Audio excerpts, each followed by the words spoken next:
Banca Popolare di Marostica. Una scelta vincente, semplice, affidabile, competitiva.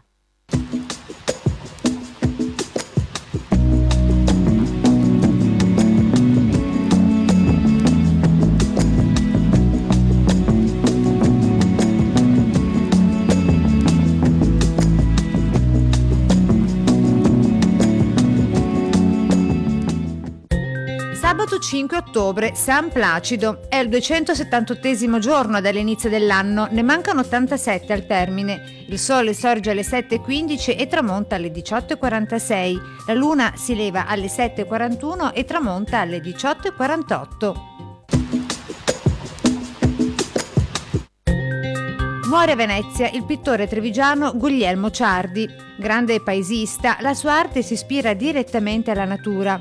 I ridenti paesetti veneti e le grigie visioni lagunari sono sempre colti con fresca e commossa intuizione.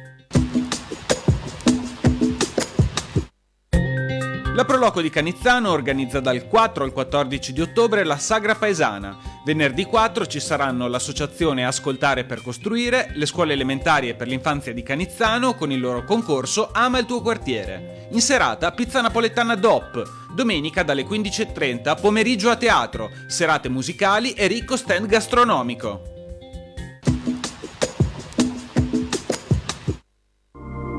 Le previsioni per domani: cielo in prevalenza nuvoloso o molto nuvoloso, precipitazioni, probabilità alta sulle zone centro-meridionali, medio-alta altrove, di precipitazioni sparse, discontinue sulle Dolomiti e sulla pianura nord-orientale, più frequenti sul resto della regione. I quantitativi risulteranno un po' più consistenti sulla pianura meridionale, dove le precipitazioni potranno assumere anche carattere di rovescio.